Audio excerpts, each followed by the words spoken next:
Muito bom dia, pela graça de Deus, mais um dia em que nós pudemos ter a oportunidade de meditar, refletir um pouco na palavra de Deus, que é refrigério para a nossa alma, que é instrução, que nos faz redarguir a consciência para nos voltarmos para Deus e considerar os nossos caminhos, que nos protege através dos seus ensinos, das suas instruções, das suas correções.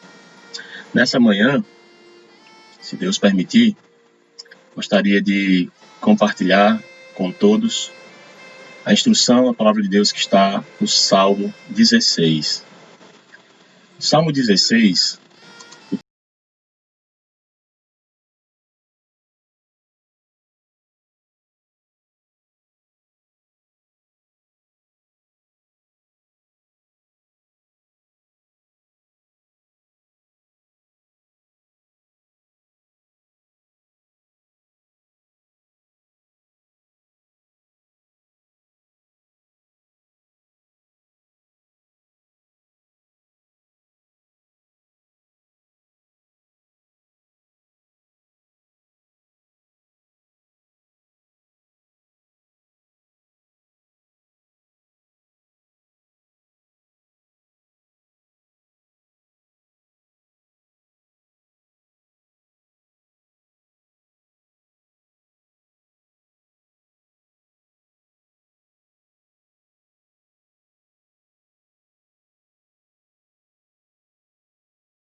e que essa idolatria deve ser repudiada por aquele que crê em Deus, por aquele que teme a Deus.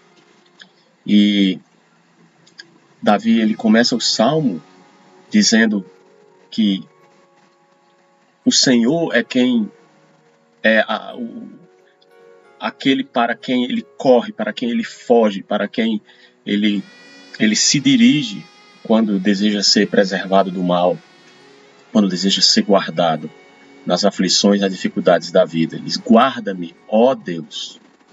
E ele está fazendo um clamor, dizendo: guarda-me.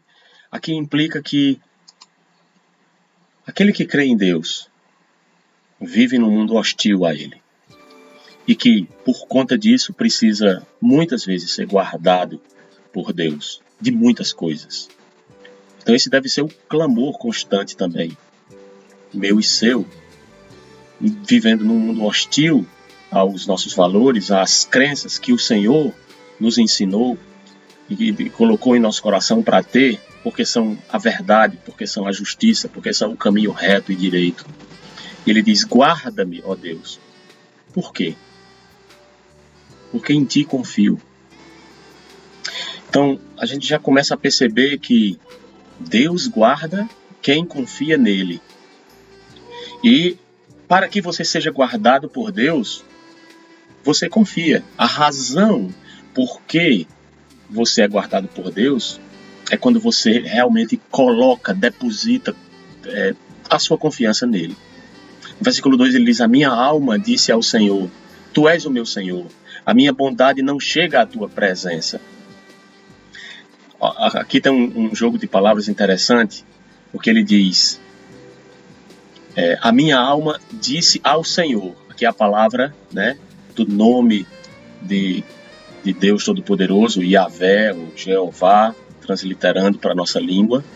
É um nome que é raramente pronunciado, ou quase não pronunciado, entre os judeus na época, e ainda hoje entre os judeus ortodoxos há um temor, uma reverência muito grande em termos de pronunciar o nome do Senhor na língua hebraica. Então a minha alma disse ao Senhor, tanto eles substituíram a palavra do nome dele para Senhor. E na Bíblia, quando aparece em letra maiúscula, é porque esse termo está se referindo ao nome eterno de Deus. E ele diz, a minha alma disse ao Senhor, tu és o meu Senhor. Observe, letra minúscula. A minha alma disse a Javé, tu és o meu Senhor. Ou seja, tu és aquele que domina sobre mim. Essa outra palavra aqui, Adonai, não é a palavra Yahvé, é a palavra Adonai. Diz respeito àquele que tem todo o senhorio, todo o domínio. Tu és o meu Senhor, o dominador da minha vida. E aí ele diz, a minha bondade, quem eu sou, o que eu possa ter de bom em mim, não atinge ao Senhor, não chega à tua presença, não te afeta. Isso nos ensina um pouco de como Deus é transcendente. Não chega à tua presença. O que eu faço de bom, o que você possa fazer de bom, não atinge Deus no sentido de que por isso, necessariamente, ele lhe fique devedor, ou de alguma forma aquilo beneficie Deus, como se ele precisasse da minha, da sua bondade. O salmista está dizendo, Senhor, tu és o meu dominador, e nada do que eu faça, o Senhor precisa, como se demandasse de mim para o Senhor poder existir. Não. Aí ele diz para que é que serve a bondade. Aí ele diz, sabe para que é que serve a bondade? A minha bondade não chega na tua presença, mas eu vou dizer para que é que serve a minha bondade.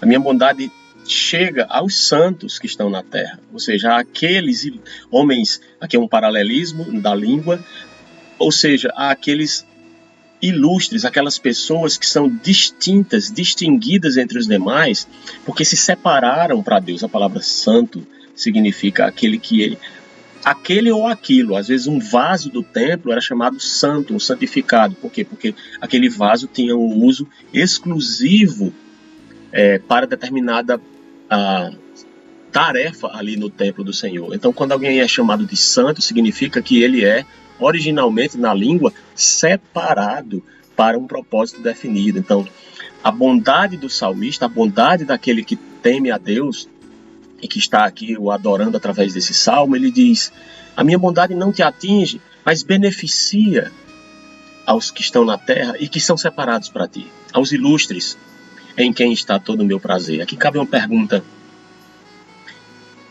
aonde está o nosso prazer?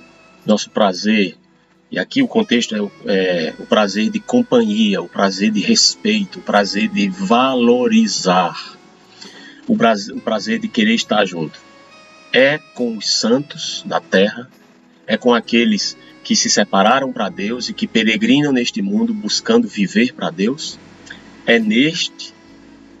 nestes que está o seu prazer. Nós devemos considerar muito bem quem são os nossos companheiros, quem são os nossos amigos, porque o salmista tem como companheiro aquele que teme ao Senhor. Então, o versículo 4 diz, as dores se multiplicarão a aqueles que se apressam a fazer oferendas a outro Deus. Eu não oferecerei as suas libações de sangue, nem tomarei os seus nomes nos meus lábios.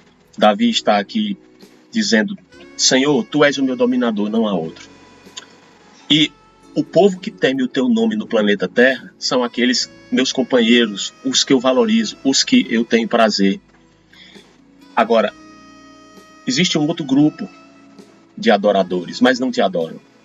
E esses eu não quero. Esses que fazem oferendas a outros deuses, vão sofrer as consequências do seu erro. Infelizmente, há um Deus, Criador dos céus e da terra, mas nem todos o adoram nesse planeta. Pelo contrário, no planeta, as pessoas são opositoras a esse Deus, ao Deus das Escrituras. E aqui o salmista está afirmando categoricamente que as dores se multiplicarão àqueles que fazem oferendas a outro Deus. E aí Deus com D minúsculo, porque são autoproclamados deuses ou deuses proclamados pelos homens, pelos ensinamentos religiosos dos homens. Eu não oferecerei as suas libações, isto é, fazer o derramamento de sangue de oferenda a outros deuses.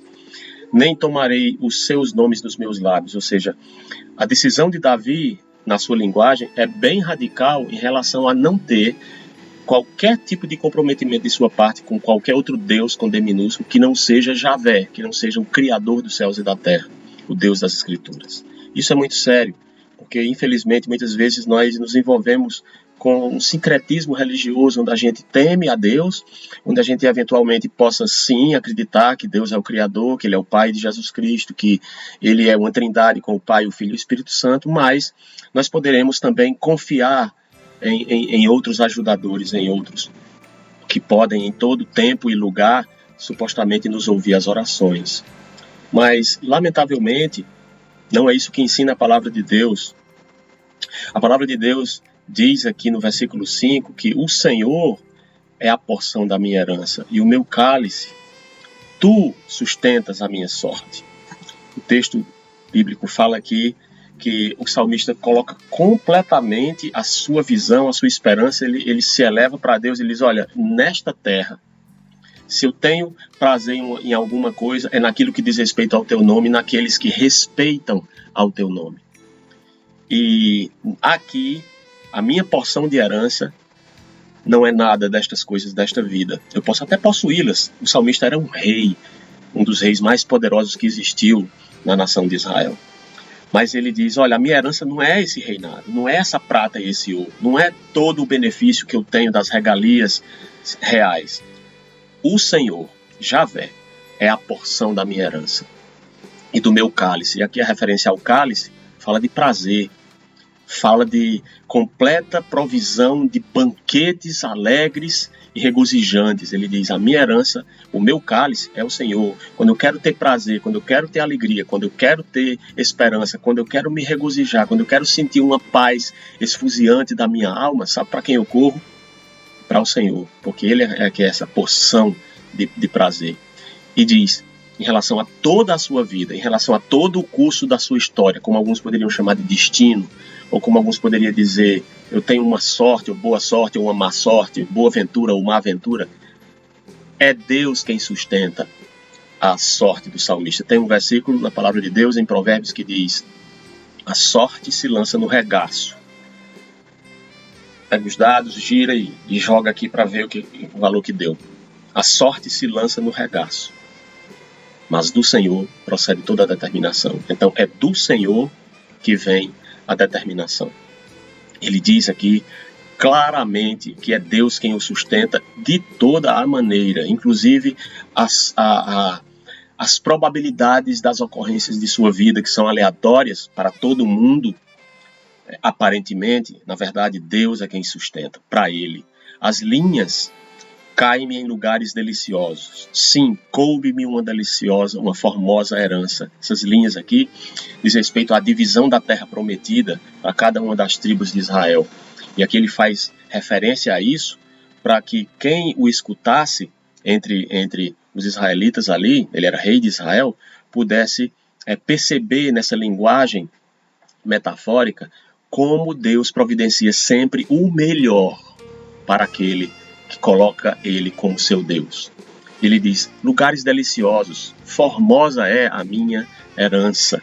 E aqui ele segue exatamente por conta dessa percepção que ele tem de que Deus lhe coloca em lugares os melhores, lhe coloca nas melhores condições possíveis. Ele sempre faz o que é melhor para aquele que teme ao Senhor. Ele diz, eu louvarei ao Senhor que me aconselhou, até as minhas entranhas me ensinam de noite. Então o salmista está dizendo aqui, louvarei ao Senhor que me aconselhou, ele louva a Deus que lhe ensina a respeito de quem Deus é, de que lhe faz perceber a grandiosidade dos benefícios de Deus para com ele, como é o caso da herança que ele diz que tem no Senhor, o prazer que ele tem no Senhor, o cálice que ele tem no Senhor. E ele diz, olha, até as minhas entranhas, até o mais íntimo do profundo do meu interior, me ensinam de noite. Os meus processos mentais aqui do subconsciente formam em mim e fortalecem e estruturam um ensinamento favorável a que Deus seja sempre, continuamente estabelecido no meu coração, na minha mente, no meu ser, Guiador da minha vida, Senhor da minha existência. E o versículo 8 mostra isso claramente quando ele diz, tenho posto o Senhor continuamente diante de mim. Veja que aqui há uma decisão que eu e você precisamos tomar como ele tomou.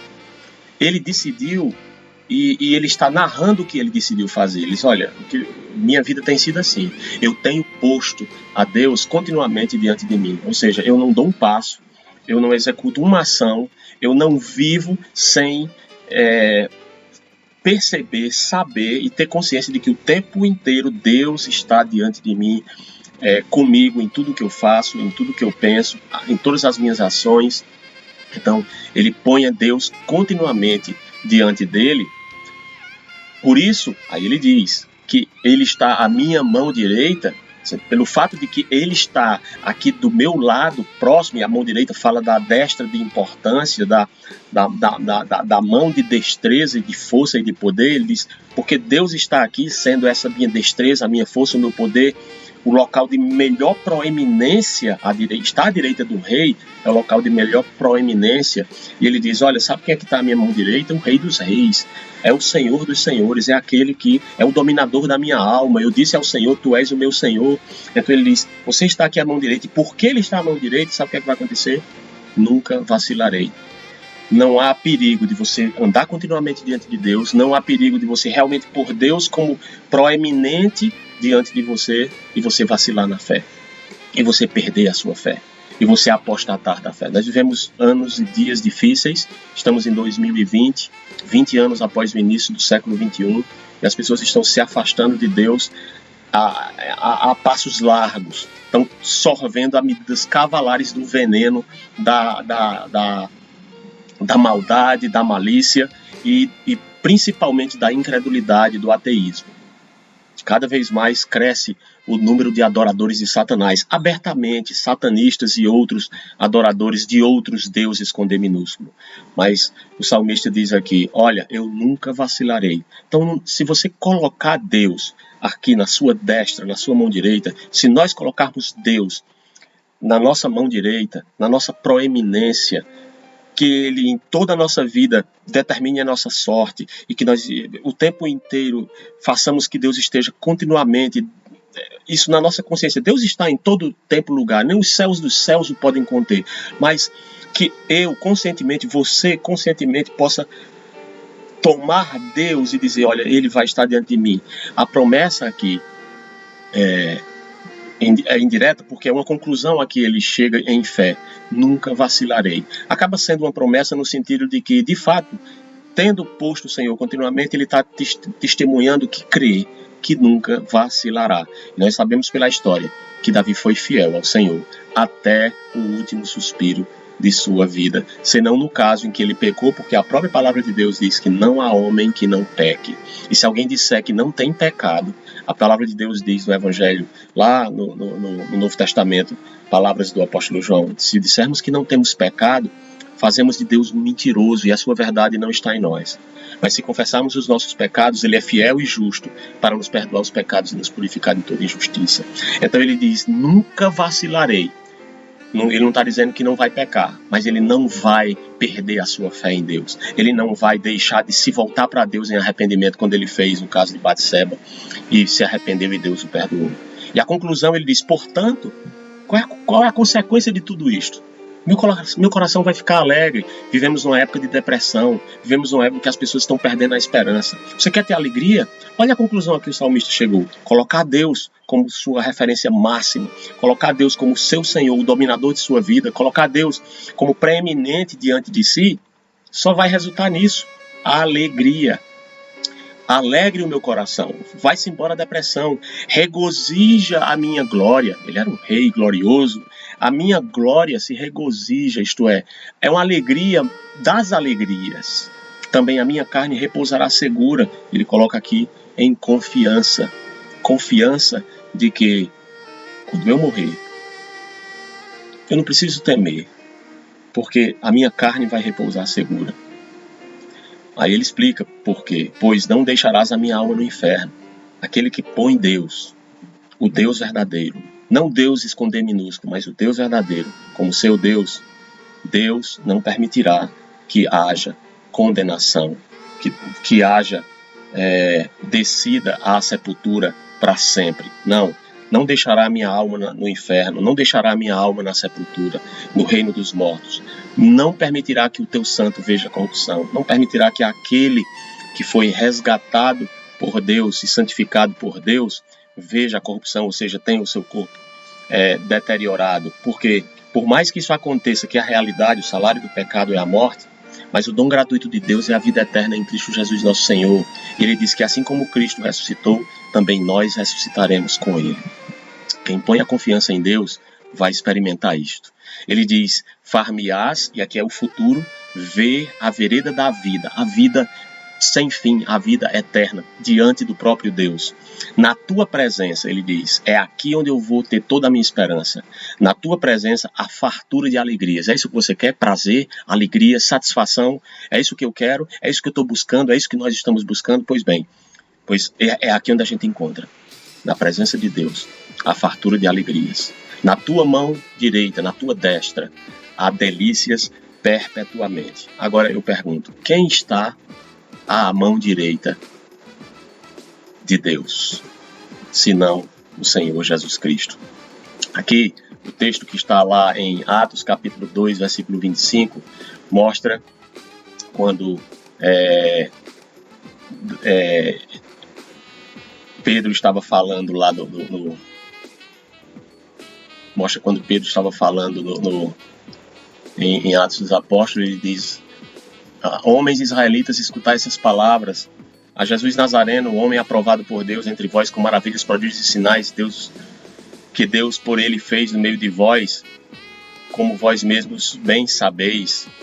A este que foi entregue pelo determinado conselho e presença de Deus, prendeste, crucificaste e mataste pelas mãos de iníquo, ao qual Deus ressuscitou, desfazendo as dores da morte, pois não era possível que fosse retido. E aí ele segue dizendo como Deus não deixou a alma dele na morte, nem permita que o teu santo veja a corrupção.